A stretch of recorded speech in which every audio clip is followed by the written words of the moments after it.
Hi everyone, welcome to logistics. നമ്മൾ ഇന്ന് കുറച്ച് MCQs ആണ് ചെയ്യുന്നത്. ബേസിക്കലി നിങ്ങൾക്കൊരു MCQ പ്രാക്ടീസ് കിട്ടാൻ വേണ്ടിയിട്ടും അതുപോലെ തന്നെ ഏറ്റവും ഹൈ പ്രയോറിറ്റി ആയിട്ടുള്ള ഏരിയാസ് നിങ്ങൾ ഒന്നും കൂടി കവർ ചെയ്യാൻ പറ്റുന്ന രീതിയിലുമാണ് നമ്മൾ ഈ ഒരു MCQ സീരീസ് ചെയ്യുന്നത്. ഓക്കെ, സോ ഫസ്റ്റ് ക്വസ്റ്റ്യനിലോട്ട് പോകാം. The process of setting standards, measuring actual performance and taking corrective action is known as. നമ്മൾ 5 മാനേജ്മെൻറ്റ് ഫങ്ഷൻസ് പഠിച്ചു. അതിൽ ഏത് management ഫങ്ഷനാണിത്?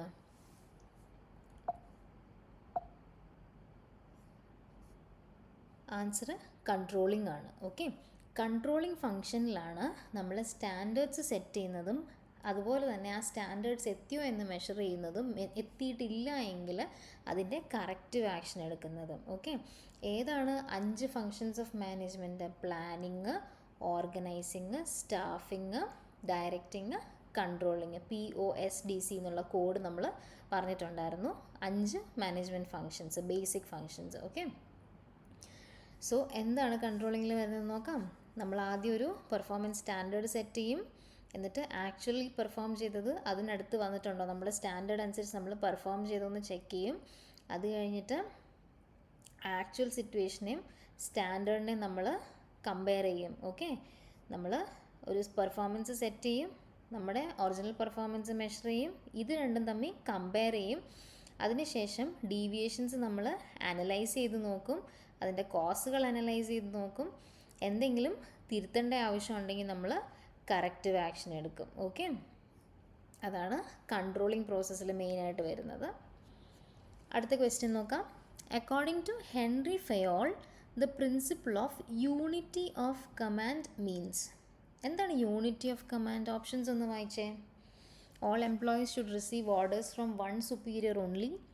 All activities with the same objective must have one head and one plan. There should be a clear chain of command from top to bottom. Employees should be given fair wages. എന്താണ് unity of command? All employees should receive orders from one superior only.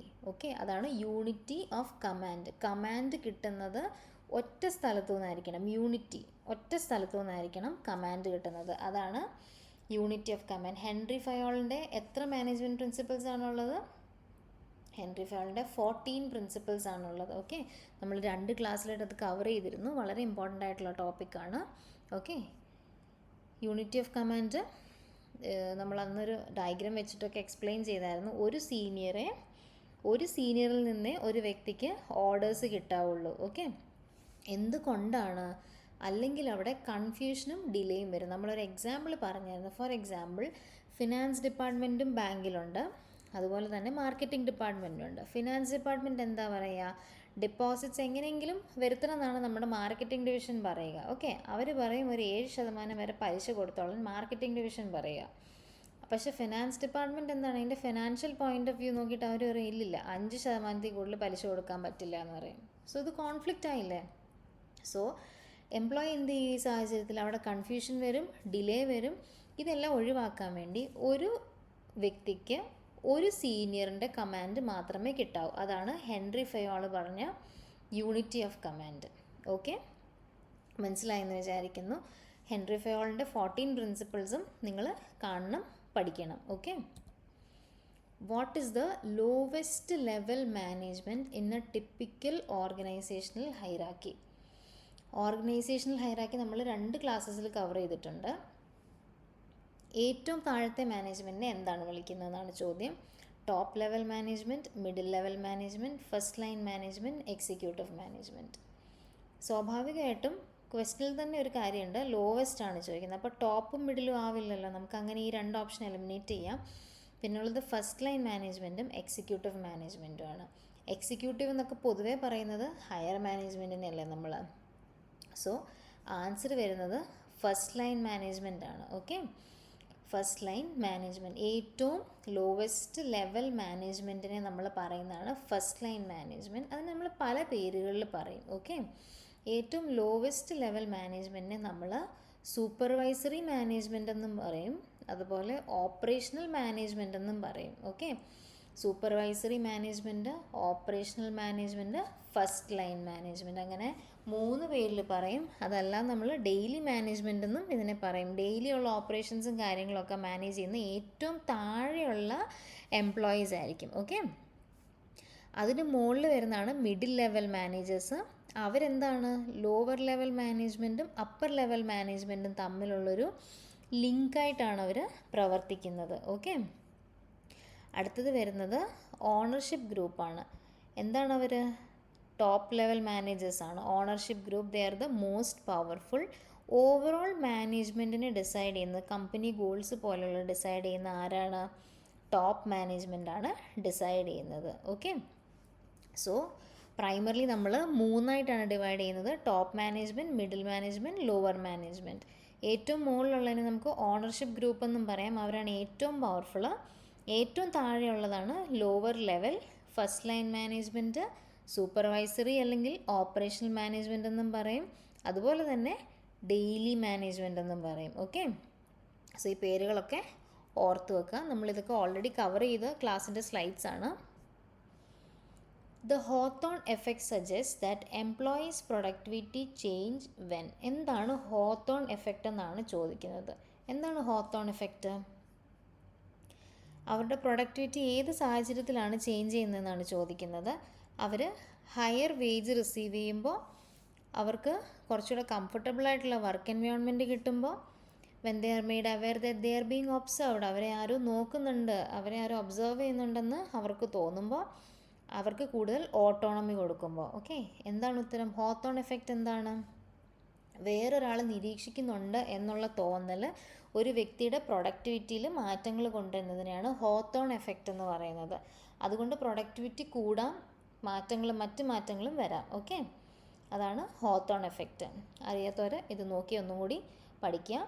Hawthorne effect describes the phenomenon where individuals modify or improve their behaviour when they are aware of being observed or participating in a study. Okay, ആരോ നമ്മളെ നോക്കുന്നുണ്ടെന്നുള്ള തോന്നൽ നമ്മുടെ ബിഹേവിയറിനെ affect ചെയ്യുന്നതിനെയാണ് Hawthorne effect എന്ന് പറയുന്നത്. Okay, അടുത്ത ചോദ്യം: Maslow's hierarchy of needs theory suggest that employees are motivated by. ഇതൊരു ജനറൽ വേയിലാണ് ക്വസ്റ്റ്യൻ ചോദിച്ചിരിക്കുന്നത്. Desire for money, hierarchy of needs that must be satisfied in a specific order, external rewards and punishments, need for recognition. See, ഇതിലിപ്പം option A ആണെങ്കിലും C ആണെങ്കിലും D ആണെങ്കിലും തെറ്റല്ല.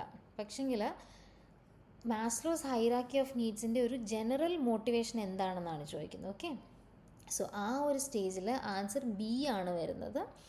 Hierarchy of needs that must be satisfied in A specific order. എന്താണ് Maslow's hierarchy of നീഡ്സിൻ്റെ ആ ഒരു general idea എന്നാണ് ഇതിൽ ചോദിക്കുന്നത്. ഓക്കെ, മാസ്ലോസ് ഹൈറാർക്കിയിൽ നമുക്ക് ഏറ്റവും താഴെ വരുന്നത് അല്ലെങ്കിൽ ഏറ്റവും ബേസിക് നീഡ് എന്ന് പറയുന്നത് ഫിസിയോളജിക്കൽ നീഡ്സ് ആണ്. ഓക്കെ, ഫിസിയോളജിക്കൽ നീഡ്സ്, അതായത് ഫുഡ്, ക്ലോത്തിങ്, ഷെൽട്ടർ പോലെയുള്ള, വാട്ടർ, കുടിക്കാൻ വെള്ളം, കഴിക്കാൻ ഭക്ഷണം, കയറി കിടക്കാൻ ഒരു വീട് പോലെയുള്ള ഏറ്റവും അടിസ്ഥാനമായിട്ടുള്ള മനുഷ്യനെ മനുഷ്യനാക്കാൻ ആവശ്യമായിട്ടുള്ള അത്രയ്ക്ക് അടിസ്ഥാനമായിട്ടുള്ള ആവശ്യങ്ങളെയാണ് എന്ത് ഫിസിയോളജിക്കൽ നീഡ്സ് എന്ന് പറയുന്നത്. അതാണ് മാസ്ലോ അദ്ദേഹത്തിൻ്റെ തിയറിയിൽ ഏറ്റവും താഴത്തെ ലെവലിൽ വെച്ചിരിക്കുന്നത്. ഓക്കെ, അതിനുശേഷമാണ് സേഫ്റ്റി നീഡ്സ് വരുന്നത്. സേഫ്റ്റി എന്താ? സുരക്ഷിതത്വം അല്ലേ?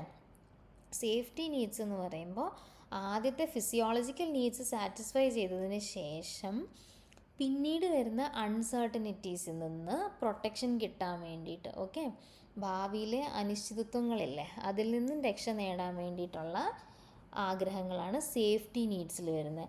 ഫോർ എക്സാമ്പിൾ ഇൻഷുറൻസ് പോലെയുള്ള കാര്യങ്ങളൊക്കെ. ഓക്കെ, പിന്നീട് വരുന്നത് ലവ് ആണ് മൂന്നാമത്തെ ലെവലിൽ. അതിലെന്താണ് വരുന്നത്? അത് നമ്മൾ സോഷ്യൽ നീഡ്സ് എന്നും വിളിക്കും. ഓക്കെ, അതിൽ അഫിലിയേഷൻ, ബിലോങ്ങിങ്നെസ്, സ്വന്തം എന്ന് പറയാൻ ഒരാളുണ്ടാവുക, അങ്ങനെയൊക്കെയുള്ള കാര്യങ്ങളാണ് ലവിൽ വരുന്നത്. അതിന് ശേഷമാണ് എസ്റ്റീം നീഡ്സ് വരുന്നത്. എസ്റ്റീം നീഡ്സിൽ എന്താ വരുന്നത്? Desire for respect and recognition, ആൾക്കാർ നമ്മുടെ എഫേർട്സിനെ തിരിച്ചറിയുക എന്നുള്ളതൊക്കെയാണ് എസ്റ്റീം കൊണ്ട്, അതായത് നമുക്കൊരു പേരും പ്രശസ്തിയൊക്കെ കിട്ടുക എന്നുള്ളതാണ് എസ്റ്റീം കൊണ്ട് ഉദ്ദേശിക്കുന്നത്. ഏറ്റവും മുകളിൽ, അതായത് അഞ്ചാമത്തേതാണ് സെൽഫ് ആക്ച്വലൈസേഷൻ. ഈ അഞ്ചെണ്ണത്തിൻ്റെയും ഓർഡർ നിങ്ങൾ പഠിക്കണം. അഞ്ചെണ്ണമാണ് ഉള്ളതെന്ന് മനസ്സിലാക്കണം. ഏറ്റവും താഴെയുള്ളത് ഫിസിയോളജിക്കലാണ്, ഏറ്റവും മുകളിലുള്ളത് സെൽഫ് ആക്ച്വലൈസേഷൻ നീഡാണ്. എന്താണ് സെൽഫ് ആക്ച്വലൈസേഷൻ നീഡ്? നമുക്ക് ഇതെല്ലാം കിട്ടിക്കഴിഞ്ഞ്, ഈ 4 എണ്ണം കിട്ടിക്കഴിഞ്ഞിട്ട് കുറച്ചും കൂടെ ഒരു മുകളിലത്തെ ലെവലിൽ നമ്മളെ ഹാപ്പി ആക്കാൻ വേണ്ടിയിട്ട് നമുക്കിനി നമ്മളെ തന്നെ തിരിച്ചറിയുക, നമ്മളെ തന്നെ എക്സ്പ്ലോർ ചെയ്യുക. ചിലർ പെയിൻറ്റിങ് ചെയ്യാൻ പോകും, ചിലർ ഗോൾഫ് ചെയ്യാൻ വേണ്ടി പോകും, ചിലർ ആർട്ടിസ്റ്റ് ആവും. അങ്ങനെയുള്ള കാര്യങ്ങളൊക്കെയാണ് സെൽഫ് ആക്ച്വലൈസേഷൻ എന്നുള്ളത് കൊണ്ട് അർത്ഥമാക്കുന്നത്. ഒരു ഓർഗനൈസേഷനുള്ളിൽ നിന്ന് നോക്കുകയാണെന്നുണ്ടെങ്കിൽ ഇന്നവേറ്റീവായിട്ടൊക്കെ വർക്ക് ചെയ്യാനുള്ള സാഹചര്യങ്ങൾ കിട്ടുക എന്നുള്ളതാണ് സെൽഫ് ആക്ച്വലൈസേഷൻ കൊണ്ട് ഉദ്ദേശിക്കുന്നത്. മാസ്ലോയിൽ നിന്ന് നിങ്ങൾക്ക് എന്തായാലും ഒരു ചോദ്യം ഉറപ്പാണ്. സോ മാസ്ലോസ് തിയറി നിങ്ങൾ നിർബന്ധമായിട്ടും പഠിച്ചിട്ട് പോവുക. അടുത്തത് സ്പാൻ ഓഫ് കൺട്രോൾ ആണ്. The term span of control refers to the number of employees a manager can effectively supervise, the authority a manager has to make decision, the geographical area a company's operations cover, the number of years a manager has been in their role. എന്താണ് span of control? The number of employees a manager can effectively supervise. നമ്മളിത് already cover ചെയ്തെടുത്തുള്ളതാണ് span of control. ഒരു മാനേജർക്ക് എത്ര എംപ്ലോയീസിനെ എഫക്റ്റീവായിട്ട് supervise ചെയ്യാം എന്നുള്ളതാണ് span of control കൊണ്ട് ഉദ്ദേശിക്കുന്നത്. Okay. Which leadership style is characterised by a leader who makes decisions alone without consulting the team? ഒറ്റയ്ക്ക് തീരുമാനങ്ങൾ എടുക്കുന്ന ലീഡർഷിപ്പ് സ്റ്റൈൽ ഏതാണെന്നാണ് ചോദിക്കുന്നത്. ഏതായിരിക്കും ഒറ്റയ്ക്ക് എടുക്കുന്നത്? Autocratic, democratic, laissez faire, transformational. നമ്മൾ ഡെമോക്രാറ്റിക് ലീഡർഷിപ്പ് കണ്ടിരുന്നു. എന്താണത്? സ്ട്രിക്റ്റ് ആയിട്ടുള്ള റൂൾസും റെഗുലേഷൻസും ഉള്ള, സ്ട്രിക്റ്റ് ആയിട്ടുള്ള ഹൈറാർക്കി ഉള്ള ഒരു ഓർഗനൈസേഷനിൽ വർക്ക് ചെയ്യുന്ന കൈൻഡ് ഓഫ് ലീഡർഷിപ്പാണ് ഡെമോക്രാറ്റിക്. അത് ബ്യൂറോക്രാറ്റിക് ലീഡർഷിപ്പാണ്. ഡെമോക്രാറ്റിക് ലീഡർഷിപ്പ് എന്താണ്? ഡെമോക്രാറ്റിക് ലീഡർഷിപ്പിൽ പവർ താഴോട്ടേക്ക് നമ്മൾ ഡിവൈഡ് ചെയ്ത് കൊടുക്കും. എല്ലാവർക്കും ലീഡർഷിപ്പിൽ പാർട്ടിസിപ്പേറ്റ് ചെയ്യാനുള്ളൊരു അവസരമാണ് ഡെമോക്രാറ്റിക് ലീഡർഷിപ്പ്. ഡെമോക്രസി എന്ന് പറയുന്ന പോലെയുള്ളൊരു സെയിം കോൺസെപ്റ്റാണ് ഡെമോക്രാറ്റിക് ലീഡർഷിപ്പ്, ജനാധിപത്യം അല്ലേ. ലേസസ് ഫെയർ എന്താണ്? ലേസസ് ഫെയർ എന്നുള്ള വാക്കിൻ്റെ അർത്ഥം എന്താണ്? ഫ്രീ ആയിട്ട് ഓപ്പൺ ആയിട്ട് വിട്ടേക്കാണ്. അതായത് കംപ്ലീറ്റ് പവർ താഴെയുള്ളവർക്ക് കൊടുത്തിരിക്കുകയാണ്, നിങ്ങൾ നിങ്ങളുടെ ഇഷ്ടം പോലെ ചെയ്തു എന്നുള്ളത്. ട്രാൻസ്ഫോർമേഷണൽ ലീഡർഷിപ്പ് എന്താ? എംപ്ലോയീസിൻ്റെ ആഗ്രഹങ്ങളും എല്ലാം കണക്കിലെടുത്തുകൊണ്ട് അവരെ മോട്ടിവേറ്റ് ചെയ്ത് അവരെ ഇൻസ്പയർ ചെയ്തുകൊണ്ടുള്ളൊരു കൈൻഡ് ഓഫ് ലീഡർഷിപ്പാണ് transformational. So democratic, laissez faire ഇതൊന്നും ആവത്തില്ലല്ലോ. സോ നമ്മുടെ ആൻസർ ഓട്ടോക്രാറ്റിക് ആണ്. ഓട്ടോക്രാറ്റിക്. ഓക്കെ. കൺസൾട്ട് ചെയ്യാതെ ഒരാൾ ഒറ്റയ്ക്ക് ഡിസിഷൻസ് എടുക്കുന്ന, പവർ കോൺസെൻട്രേറ്റ് ചെയ്ത് വെച്ചേക്കുന്ന കൈൻഡ് ഓഫ് ലീഡർഷിപ്പാണ് ഓട്ടോക്രാറ്റിക് ലീഡർഷിപ്പ് എന്ന് പറയുന്നത്. Okay. Which of the following is a characteristic of a bureaucratic organizational structure? ഇതിലേതാണ് bureaucratic organisational structure? Flexible and adaptable, option B informal communication, option C clearly defined hierarchy and rules, option D decentralised decision making. നമ്മളിപ്പോൾ പറഞ്ഞതേ ഉള്ളൂ, ഞാനിപ്പോൾ മാറിപ്പോയി പറഞ്ഞതേ ഉള്ളൂ ആ ഉത്തരം. Clearly defined hierarchy and rules. Okay. Bureaucracy എന്ന് പറയുന്നത് പൊതുവേ എന്താണ്? നമ്മൾ ഗവൺമെൻറ് എന്നുള്ളൊരു കോണ്ടെക്സ്റ്റിലല്ലേ എപ്പോഴും ബ്യൂറോക്രസി എന്നുള്ള വാക്ക് കേൾക്കാറ്. സോ നിങ്ങൾ ഓർക്കുക, ക്ലിയർലി ഡിഫൈൻഡ് ആയിട്ടുള്ള റൂൾസും ഹൈറാർക്കിയും എല്ലാ ഗവൺമെൻറ് ഓഫീസിലും ഇല്ലേ. സോ ബ്യൂറോക്രാറ്റിക് ഓർഗനൈസേഷണൽ സ്ട്രക്ചർ എന്താ? ക്ലിയർലി ഡിഫൈൻഡ് ആയിട്ടുള്ള ഹൈറാർക്കിയും റൂൾസും ഉള്ള ഒരു കൈൻഡ് ഓഫ് ലീഡർഷിപ്പ് അല്ലെ ഓർഗനൈസേഷണൽ സ്ട്രക്ചറാണ്. Okay. Which act made CSR mandatory for certain companies in India? ഏത് ആക്ട് വഴിയാണ് കോർപ്പറേറ്റ് സോഷ്യൽ റെസ്പോൺസിബിലിറ്റി ഇന്ത്യയിൽ മാൻഡേറ്ററി അഥവാ നിർബന്ധമായിട്ട് നിലവിൽ വന്നത്? The Indian contracts act 1872, option B the companies act 2013, option C the SEBI act 1992. Option D income tax act 1961. ഏതാണ്? CSRൻ്റെ video കണ്ടിട്ടുള്ള എല്ലാവർക്കും ഇതിൻ്റെ ഉത്തരം അറിയാം.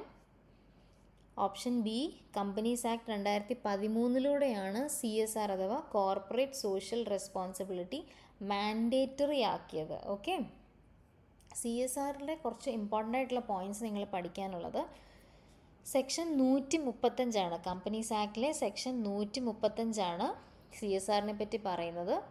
അതുപോലെ അത് ഏത് ഷെഡ്യൂളിലാണ് വരുന്നത്? ഷെഡ്യൂൾ 7 വരുന്നത്. Okay, companies act 2013 schedule 7 section 135 വരുന്നത്. ഓക്കെ, കമ്പനീസ് ആക്ട് മാത്രമല്ല, കമ്പനി CSR പോളിസി റൂൾസ് 2014 ഇതിനു വേണ്ടി തന്നെ കൊണ്ടുവന്നതാണ്. ഓക്കെ, ഏതൊക്കെ കമ്പനീസിനാണ് മാൻഡേറ്ററി ആയിട്ടുള്ളത് CSR? ഏതൊക്കെ കമ്പനികളാണ് നിർബന്ധമായിട്ടും കോർപ്പറേറ്റ് സോഷ്യൽ റെസ്പോൺസിബിലിറ്റി ചെയ്യേണ്ടതെന്നുള്ളതാണ്. ഏതൊക്കെ കമ്പനിയാണ്? നെറ്റ് വർത്ത് 500 കോടിയോ അതിന് മുകളിലോ ഉള്ള കമ്പനികൾക്ക് ചെയ്യണം. അതുപോലെ വാർഷിക ടേൺ ഓവർ 1000 കോടിയോ അതിന് മുകളിലുള്ളവരോ. ഓക്കെ, മറ്റേത് നെറ്റ് വർത്തായിരുന്നു, ഇവിടെ ടേൺ ഓവറാണ്. നെറ്റ് വർത്ത് ആണെങ്കിൽ എത്രയാണ് വേണ്ടത്? 500 കോടിയോ അതിന് മുകളിലോ. ആനുവൽ ടേൺ ഓവർ ആണെങ്കിൽ എത്രയാണ് വേണ്ടത്? 1000 കോടിയോ അതിന് മുകളിലോ. അതുപോലെ നെറ്റ് പ്രോഫിറ്റ്, മൂന്നാമത്തെ ക്രൈറ്റീരിയ ആണ് നെറ്റ് പ്രോഫിറ്റ് 5 കോടിയോ അതിന് മുകളിലോ. ഓക്കെ, ഈ 3 ക്രൈറ്റീരിയ കാണാതെ പഠിക്കേണ്ടതാണ്, ഈ സെക്ഷനുകൾ കാണാതെ പഠിക്കേണ്ടതാണ്. സോ ഈ 3 ക്രൈറ്റീരിയയിൽ ഏതെങ്കിലും ക്രൈറ്റീരിയയിൽ പെടുന്ന കമ്പനീസ് മാൻഡേറ്ററി ആയിട്ട് കോർപ്പറേറ്റ് സോഷ്യൽ റെസ്പോൺസിബിലിറ്റി CSR ചെയ്തിരിക്കണം. ഓക്കെ, അങ്ങനെയുള്ളവർ എത്രയാണ് CSR ചെയ്യേണ്ടത്? 2% അവർ CSR ചെയ്യേണ്ടത്. എന്തിൻ്റെ 2%?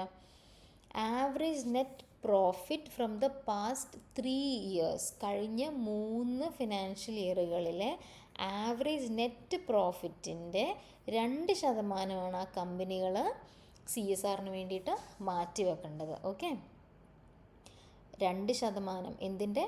കഴിഞ്ഞ 3 കൊല്ലത്തെ ആവറേജ് നെറ്റ് പ്രോഫിറ്റിൻ്റെ. ഓക്കെ, അങ്ങനെയാണ് ഈ ക്വസ്റ്റ്യനും ചെയ്തത്. The average net profit for CSR calculation is based on the profit made during which period? ഏത് കാലഘട്ടത്തിൻ്റെ ബേസ് ചെയ്തിട്ടാണ് ആവറേജ് നെറ്റ് പ്രോഫിറ്റ് CSRന് വേണ്ടിയിട്ട് കണക്ക് കൂട്ടേണ്ടത്? നമ്മളിപ്പോൾ ഡിസ്കസ് ചെയ്തേ ഉള്ളൂ. എന്താണ് answer? Option A current financial year, option B the 2 immediately preceding financial years, option C the 3 immediately preceding financial years, option D the 4 immediately preceding financial years. എന്തായിരുന്നു option? Past 3 years അല്ലേ? Last ലൈനിൽ കണ്ടോ? 3 years ആണ്. Okay, so answer വരുന്നത് 3 immediately preceding financial years ആണ് CSR കാൽക്കുലേഷന് വേണ്ടിയിട്ട് use ചെയ്യുന്ന മാനദണ്ഡം. എത്ര ശതമാനമാണ് ചെയ്യേണ്ടത്? 2% ചെയ്യേണ്ടത്. ഓക്കെ, ഓഫ് ഷോറിങ് എന്താണെന്നാണ് ചോദ്യം. ഓഫ് ഷോറിങ് നമുക്ക് ഗ്ലോബലൈസേഷൻ എന്നുള്ള ചാപ്റ്റർ ആ ഒരു ഹെഡിങ്ങിൽ വരുന്ന കോൺസെപ്റ്റാണ്. The term offshoring in management refers to option A selling products to foreign market, option B relocating a business process to another country often to reduce cost. ചിലവ് കുറയ്ക്കാൻ വേണ്ടി വേറൊരു രാജ്യത്തേക്ക് ബിസിനസ്സിനെ ഷിഫ്റ്റ് ചെയ്യുക, option C creating a joint venture with a foreign company, option D outsourcing a business function to a third party domestic provider. ഒരു മൂന്നാമതൊരാൾക്ക് business outsource ചെയ്യുക എന്നുള്ളത്. സോ എന്താണ് ഓഫ് ഷോറിങ്? ഓഫ് ഷോറിങ് അല്ലേ? ഷോർ എന്ന് വെച്ചാൽ എന്താ? കര. വേറൊരു കരയിലോട്ട് എത്തിക്കുന്ന എന്തോ ഒരു കാര്യമല്ലേ? സോ ഇതിൻ്റെ ഉത്തരം വരുന്നത് option B relocating a business process to another country often to reduce cost. ചിലവ് കുറയ്ക്കാൻ വേണ്ടിയിട്ട്, പൊതുവേ ചിലവ് കുറയ്ക്കാൻ വേണ്ടിയിട്ടാണ്. ഓക്കെ, നിർബന്ധമായിട്ടും ചിലവ് കുറയ്ക്കാനാവണമെന്നില്ല. ഒരു ബിസിനസ് ഒരു കൺട്രിയിൽ നിന്ന് വേറൊരു കൺട്രിയിലേക്ക് മാറ്റി ഷിഫ്റ്റ് ചെയ്യുന്നതിനെയാണ് ഓഫ് ഷോറിംഗ് എന്ന് പറയുന്നത്. ഈ ടേം പഠിക്കുക. ഫാദർ ഓഫ് മാനേജ്മെൻറ്റ് ആരാണ്? നമ്മൾ ഫസ്റ്റ് ക്ലാസ്സിൽ കവർ ചെയ്തതാണിത്. ആരാണ് father of management? Father of management Peter ഡ്രക്കറാണ് ഫാദർ ഓഫ് മാനേജ്മെൻറ്റ്. ഇതിൽ നിങ്ങൾക്ക് കൺഫ്യൂഷൻ പലർക്കും വരാം. ഹെൻറി ഫയോളും ഫ്രെഡറിക് ടെയ്ലറും ഒക്കെ വളരെ ഇമ്പോർട്ടൻ്റ് ആയിട്ടുള്ള ആളുകൾ തന്നെയാണ്. സോ നിങ്ങൾ ഇത് കാണാതെ പഠിക്കുക. Father of management Peter F Drucker തന്നെയാണ്. Father of general management Henry ഫയോളാണ്. Father of scientific management Frederick ടെയ്ലറാണ്. Okay, father of management Peter F Drucker, father of general management Henry Fayol, father of scientific management Frederick Taylor. So ഇവരുടെ 3 പേരുടെയും പേര് പഠിച്ചു വെക്കുക. അടുത്ത ക്വസ്റ്റ്യനിലേക്ക് പോകാം.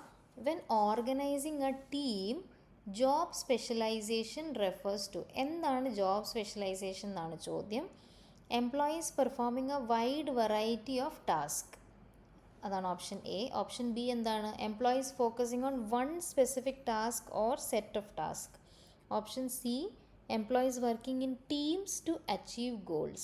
Option D, employees taking on leadership roles within the team. ഏതായിരിക്കും ഓപ്ഷൻ? എന്താണ് സ്പെഷ്യലൈസേഷൻ? അപ്പം സ്പെഷ്യലൈസ്ഡ് ആയിട്ട് എന്തോ ചെയ്യുന്ന കാര്യമല്ലേ പറയുന്നത്. Wide variety of task option A എടുത്തു കഴിഞ്ഞാൽ ശരിയാവോ? ഓപ്ഷൻ സി എന്താണ്? ടീം വർക്കിനെ പറ്റി മാത്രമേ പറയുന്നുള്ളൂ അല്ലേ, സ്പെഷ്യലൈസേഷനെ പറ്റി ഒന്നും പറയുന്നില്ല. ഓപ്ഷൻ ഡി എന്താണ്? ലീഡർഷിപ്പ് റോൾസിനെ പറ്റിയാണ് പറയുന്നത്. സോ നമ്മുടെ ഉത്തരം ഓപ്ഷൻ ബി ആണ്. സ്പെസിഫിക് ടാസ്കുകളിൽ, ഒരു സ്പെസിഫിക് സെറ്റ് ഓഫ് ടാസ്കുകളിൽ ഫോക്കസ് ചെയ്യുന്നതാണ് സ്പെഷ്യലൈസേഷൻ. ഓക്കെ, നെക്സ്റ്റ് ക്വസ്റ്റ്യനിലോട്ട് പോവാം. Which of the following is the first step in the staffing process? സ്റ്റാഫിങ്ങിലെ ആദ്യത്തെ സ്റ്റെപ്പ് ഏതാണെന്നാണ് ചോദ്യം. ഏതാണ്? നമ്മൾ സ്റ്റാഫിങ്ങിൻ്റെ സ്റ്റെപ്സ് പഠിച്ചതാണ്. ട്രെയിനിങ് ആൻഡ് ഡെവലപ്മെൻറ്റ് എപ്പോഴാണ് വരുന്നത്? എംപ്ലോയീസിനെ റിക്രൂട്ട് ചെയ്തതിന് ശേഷമല്ലേ വരുന്നത്. പിന്നീടല്ലേ അവർക്ക് ട്രെയിനിങ് കൊടുക്കുന്നത്. നിങ്ങൾക്ക് ജോബ് കിട്ടിക്കഴിഞ്ഞാലേ നിങ്ങൾക്ക് ട്രെയിനിങ് കിട്ടുക. അതുപോലെ റിക്രൂട്ട്മെൻറ്റ് എപ്പോഴാണ് വരുന്നത്? എത്ര പേര് വേണം എന്നൊക്കെ കമ്പനി തീരുമാനിച്ച് കഴിഞ്ഞിട്ടല്ലേ നിങ്ങളെ റിക്രൂട്ട് ചെയ്യുള്ളൂ. സോ അപ്പോൾ അതും ആദ്യത്തെ സ്റ്റെപ്പ് അല്ലല്ലോ. പെർഫോമൻസ് അപ്രൈസൽ എന്താ? നിങ്ങൾ ഒരു കൊല്ലം ജോലി ചെയ്ത് കഴിഞ്ഞിട്ട് നിങ്ങളുടെ പെർഫോമൻസ് എങ്ങനെ ഉണ്ടെന്ന് നോക്കുന്നതാണ് പെർഫോമൻസ് അപ്രൈസൽ. അപ്പം അതും അല്ല. ആൻസർ ജോബ് അനാലിസിസ് ആണ്. ആദ്യം അവർ അനലൈസ് ചെയ്യും അവർക്ക് എന്താണ് റിക്വയർമെൻ്റ് എന്നുള്ളത്. ഓക്കെ, അതിനുശേഷം റിക്രൂട്ട്മെൻറ്റ് ചെയ്യും. റിക്രൂട്ട്മെൻറ്റിന് ശേഷം അതിൽ നിന്ന് ആൾക്കാരെ സെലക്ട് ചെയ്യും. സെലക്ട് ചെയ്ത ആൾക്കാർക്ക് എന്താ കൊടുക്കുക? പ്ലേസ്മെൻറ്റ് അല്ലെങ്കിൽ ഓറിയൻറ്റേഷൻ കൊടുക്കും. അതിനുശേഷം അവർക്ക് ട്രെയിനിങ് കൊടുക്കും. പിന്നീട് അവരുടെ പെർഫോമൻസ് എങ്ങനെയുണ്ടെന്നുള്ള അപ്രൈസൽ നടത്തും. പിന്നീട് പ്രൊമോഷൻ കൊടുക്കും. ഓവർ ടൈം അവർക്ക് പ്രൊമോഷൻ അല്ലെങ്കിൽ കരിയർ പ്ലാനിങ്, അവരുടെ കരിയർ മുന്നോട്ടുള്ള പ്ലാനിങ് കൊടുക്കും. പിന്നെയാണ് കോമ്പൻസേഷൻ. കോമ്പൻസേഷൻ എന്ന് പറയുന്നത് എന്താണ്? അവരുടെ റെമ്യൂണറേഷനാണ്. ഓക്കെ, സോ ഇതിൽ ആദ്യത്തെ കുറച്ച് സ്റ്റെപ്പുകൾ ഫിക്സ്ഡ് ആണ്. ബാക്കിയുടെ ഓർഡറൊക്കെ ചേഞ്ച് ആവാൻ സാധ്യതയുള്ളതാണ്. സോ ഇനീഷ്യലി ആ ജോബിനെ പ്ലാൻ ചെയ്യും, അല്ലെങ്കിൽ ജോബ് അനലൈസ് ചെയ്യും, മാൻ പവർ റിക്വയർമെൻറ്റ്സ് അനലൈസ് ചെയ്യും. അതിനുശേഷം റിക്രൂട്ട് ചെയ്യും, അതിൽ നിന്ന് സെലക്ട് ചെയ്യും. എന്താണ് റിക്രൂട്ട്മെൻറ്റ് സെലക്ഷൻ്റെ ഒക്കെ ഡിഫറൻസ് എന്നുള്ളത് നമ്മുടെ സ്റ്റാഫിംഗ് വീഡിയോയിൽ പറഞ്ഞിട്ടുണ്ട്. പിന്നീട് അവരെ പ്ലേസ്മെൻറ്റ് ചെയ്ത് അവർക്ക് ട്രെയിനിങ് കൊടുക്കും. അവരുടെ പെർഫോമൻസ് അപ്രൈസലും കാര്യങ്ങളും, അവരുടെ പ്രൊമോഷന്, അവരുടെ കോമ്പൻസേഷൻ എന്ന് വെച്ചാൽ എന്താ, അവർക്ക് കിട്ടുന്ന പേയ്മെൻറ്റ്, അങ്ങനത്തെ കാര്യങ്ങളൊക്കെ മാനേജ് ചെയ്യും. Okay, the core concept of TQM is that quality is the responsibility of. Quality ആരുടെ റെസ്പോൺസിബിലിറ്റി ആണെന്നാണ് നമ്മൾ പഠിച്ചത് TQM തിയറിയിൽ? Option A the quality control department. Option B top management. Option C all employees in an organization. Option D the production department. എന്താണ് TQM തിയറി? Total quality management അല്ലേ.